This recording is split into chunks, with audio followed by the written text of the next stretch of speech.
A very good afternoon to you and welcome to our lunchtime news. I'm Sandru Ferdinando. Let's start with a look at your headlines.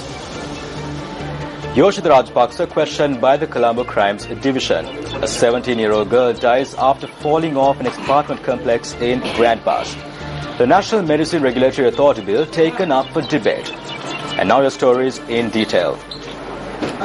A statement has been recorded from Yoshida Rajapaksa, one of the sons from former President Mahinda Rajapaksa, by the Colombo Crimes Division this morning. Now, the police said that Yoshida Rajapaksa had been summoned to the court by the CECD office this morning to record a statement pertaining to the discovery of a light aircraft at the storage facility at the Narayanpet Economic Centre.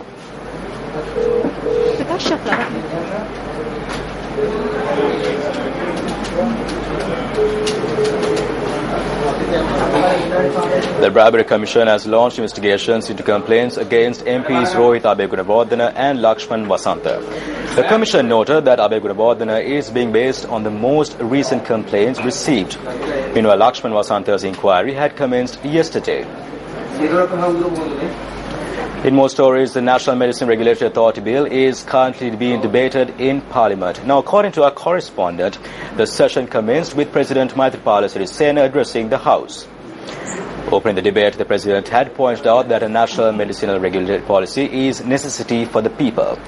Speaking during the debate, the President also added that the bill will enable the importation, regulation and control in the prices of medicinal drugs. He added that even though there remains a number of alleged drawbacks in the bill, amendments could be made following the passage of the bill in Parliament. The establishment of the National Medicine Regulatory Authority is the focal point of the bill, and the authority will have a duty to regulate the manufacture, distribution, registration and licensing of medicinal drugs and devices.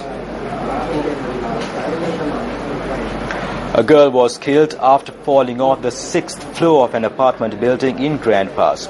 Police say that the incident occurred at around 11:30 p.m. last night. The victim was 17 years old, S. Suginya, who was a resident of the apartment complex. Her relatives stated that the girl had received a phone call at around 8:30 last night. Meanwhile, police noted that a magisterial inquiry into the death is due to be held during the course of the day.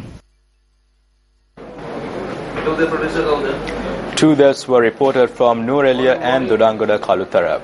A body of an individual who went missing from the St. Leonard estate in Medwat area in Ragala, Nurelia, was discovered in a lake today. Now, according to our correspondent, the victim, aged 32, had gone missing on the 1st of this month.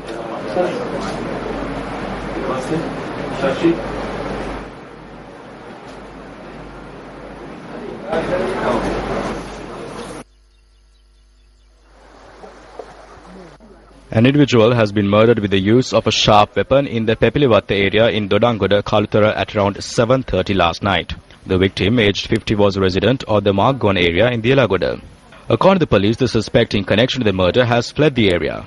The body of the victim is currently placed at the Nagoda General Hospital.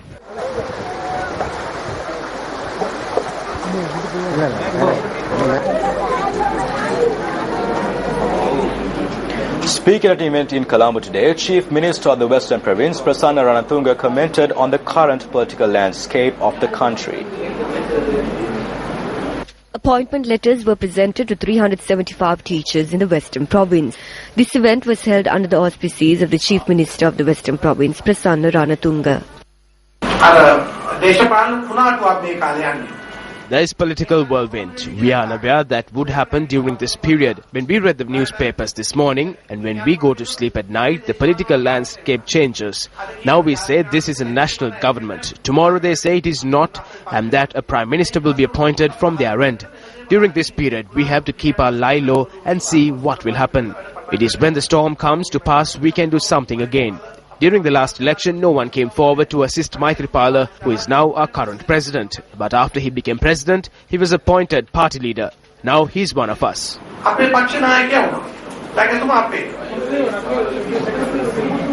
Chief of Staff at the Prime Minister's office, Sagala Ratnayaka, says that the amendment to the constitution on the electoral system cannot be made within 100 days.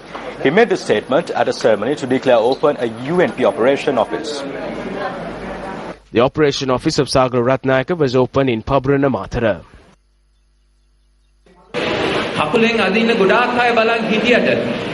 කොත්තමල්ලි අයවැය කිව්වට අද රටේ ජනතාවට කොයි තරම් සහන ලැබිලා තියෙනවද?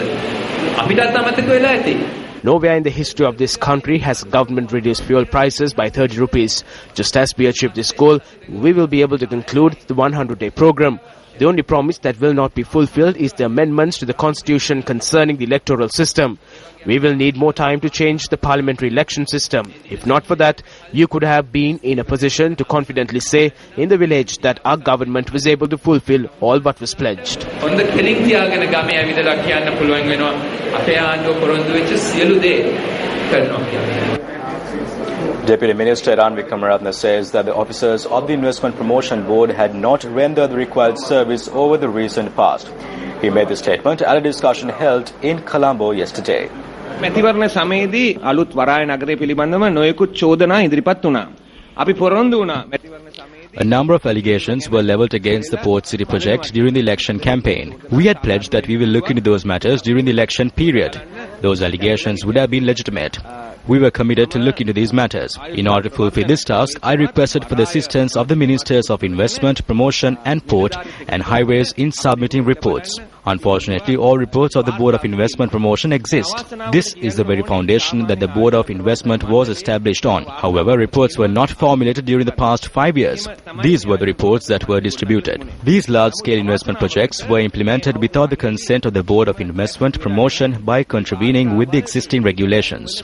තියෙන්නේ ආයෝජන ප්‍රවර්ධන මණ්ඩලයේ තියෙන බලතල ශූන්‍ය කරලා ඒක විනිවිදභාවයෙන් තොරව තමයි මේ විශාල ව්‍යාකෘති කරගෙන ගිහිල්ලා තියෙන්නේ. The minister made this statement at a discussion held to build a safety wall in flood-prone areas in Nugagahapura, Killapana. A group including representatives of the Colombo Municipal Council, Housing Development Authority and Ministry of Disaster Management were present at the meeting. Mayor of Colombo, A.J. Musamil, requested relevant officers to pay a compensation of 10,000 rupees for those living in flood-prone areas and were compelled to seek alternative housing. The Lakbima Mothers and Daughters Association says that steps should be taken to increase the number of female representatives in Sri Lanka politics. Representatives of the association made this statement addressing a media briefing convened in Colombo yesterday. 52% of Sri Lanka's population is women. 56% of eligible voters in the country are women. However, in Parliament, out of 225 members, only 13 of them are women. There are only 12 females representing the Provincial Council. In local government authorities, there are 4,000 men, whereas the female representation is just 60. We made a request from the President that we need a quota of just 25% of female representation. Now, there are 6 independent commissions. However, there are no commissions established for women. We request that a 3-to-1 representation is needed in independent commissions. There is no need for a new law. There is a female charter. Catching a burglar is no easy task. However, what would happen if the burglar who came to rob at night falls asleep? Here's an incident that was reported from Mahayangane. A burglar broke into the shop in the sacred city of Mahayangane last night. The burglar, who was gathering all the goods to steal, thought of resting his eyes, thinking there's more time in his hands. However, when the owner of the shop arrived at the shop this morning, he found the burglar fast asleep along with the goods. Following the incident, measures were taken to apprehend the individual, and the area residents suspect that the individual was intoxicated.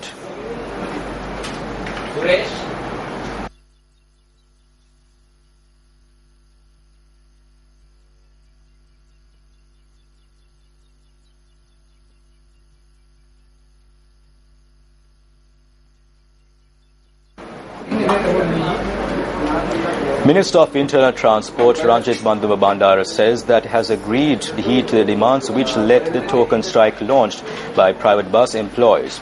The minister made this statement following a discussion held with the relevant bus association last evening. Now, the Ministry of the Internal Transport has agreed to change the uniforms of private bus drivers and conductors who come under the purview of the Association of Long-Distance Bus Employees. Thereby, these employees will be granted a white uniform in place of their blue uniform in 3 months' time. Long-distance private bus employees launched a strike action the day before yesterday, citing 11 demands. The strike was temporarily called off after assurances were given by the subject minister to provide solutions to their issues. As per the promise made by the subject minister, a discussion was held with the Association of Long-Distance Bus Employees at the Ministry of Internal Transport last evening. Following the discussions, Minister Madhuma Bandara said that both factions arrived at an agreement. All 11 demands cannot be met, can it? One of the demands stated that punishment be meted when wrongs are committed. Well, that cannot be stopped. You cannot punish someone for speaking in a manner which will inconvenience a passenger, because that cannot be stopped. They also demanded that we punish those who do not issue a bus ticket. That cannot be stopped either. They also wanted not to wear the uniform.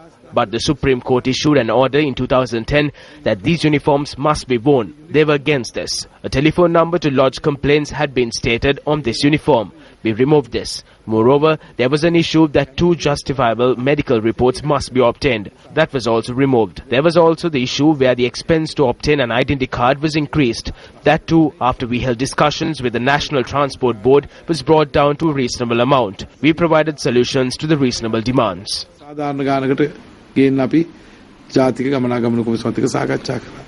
අසාධාරණ ඉල්ලීම් දුන්නා. සාධාරණ ඉල්ලීම් ලබා දුන්නා. ඉල්ලීම් සියල්ලක්ම දෙනවා නම් අපි යුනිෆෝම් එක අඳින්න කැමතියි. හැබැයි We will wear our uniform if all our demands are met, but that can only be done if certain amendments are made. But for now, they will remove the board which was hung for us. We agreed to wear the uniform without the board. In 3 months' time, we will get the white shirt which we demanded. So because all our demands were granted in that aspect, we agreed to have the white shirts and carry out our duties. And with that, we wrap up Lunchtime News. Do join us again at 1:55 for more from the very latest.